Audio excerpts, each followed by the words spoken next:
So we're here to solve this star battle by Sam Cappleman-Lynes with a really thematic for a star battle shape of a TIE fighter in the middle here. I'm going to start in this top corner just because my eye already starts there, and I'm seeing the start of like a frame kind of shape. So the TIE fighter is defining the middle, but there are some small regions around the edges. And what I'm really talking about is I think I see a potential that we've got some limitations. Right now it's actually in the rows, but I can put one star here and keep one star out, and I can put one star here, but we end up where to have just two in the top row, we've got one spot and a second spot for the other stars to go, and that's forced. So a star here, marking off this space, completing this row. And that's maybe easy to see, but what you'll want to do is now extend that into the next set of rows and see that now we've got this region which is small and this region which is small, and we can put one star in this blue and one star in that blue. That gives us 4 total, and it leaves space for a star here and a star here in yellow. So if I don't put 2 stars in yellow, I'm going to have too many stars in the second and third rows. So everything else has to not be a star. This in yellow is forced because it's the only cell in that region that was yellow. That moves this up, it moves a star here. That puts a star here, which actually completes this whole row, and moves stars down and also to here. So this is some pretty fast progress. We've actually completed this column. This looks like it's setting up tension now in the next set of regions coming down. So let's see if you can see this pattern again. I'm going to start again in yellow. Where I already have 2 stars in the space, I can get a third and a fourth in these spots. And that means that the other 2 stars in these regions have to be in these red cells. And if I don't use 1 star here in red and 1 star on the left in red, there's no way I'm actually going to get a valid count in the 4th and 5th rows.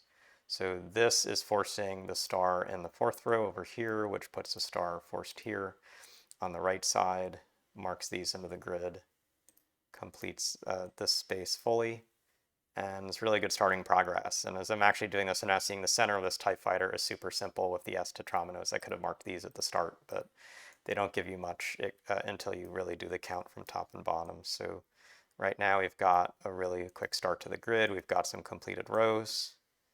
And let's now pause and step back and see where there are other key constraints. And it looks like we're now approaching some constraints in the counts in like the bottom row and maybe even the bottom row with this column. So notice there's some tension.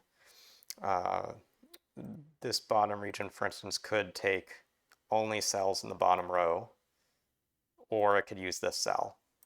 And if this takes just stars in the bottom row, all these get marked off, and that means we're going to have a star here that completes the column and a star here which completes the column.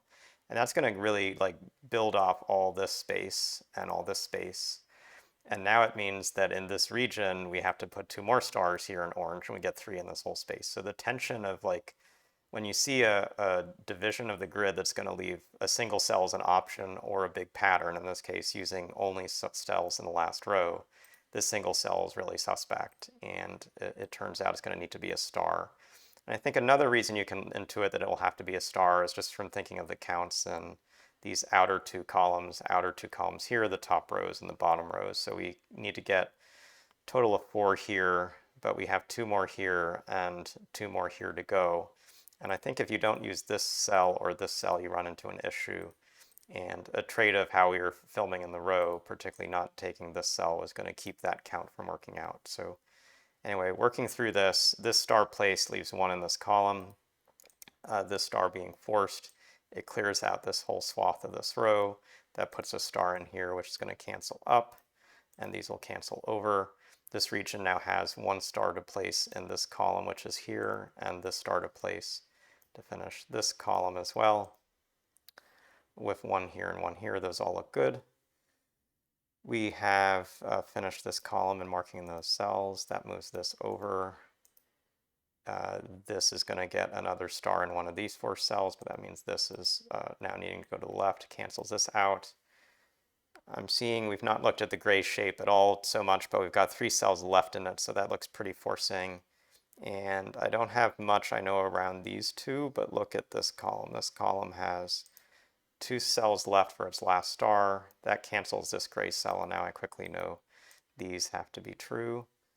that finishes this column. It moves this over, finishes this column, moves this over. So we've got a lot we can clear down here, including putting in the last cell for this column.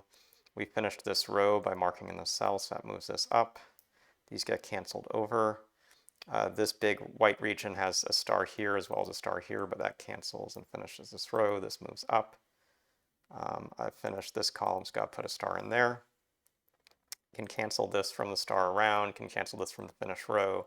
That cancels these, and the last star to finish the puzzle goes in there. So pretty good star battle to end this week as a Saturday puzzle. If you weren't familiar with some of the region counting at the start of this grid, thinking about the greens that then force the blues, that force the yellows, force the reds, this is a pretty typical constraint in some of the harder star battle puzzles where you've got ins and outs, groups that if you don't use some of the rare cells outside of a region would cause issues. And then sort of the last aha moment of the puzzle came from really thinking through this special cell here that if we don't fill with a star would force 2 in this row, and then a whole set of constraints over here that cause issues. So again, looking at those outlier positions can be key. So thanks, Sam, for the puzzle. Thanks for watching this video, and we'll see you again soon.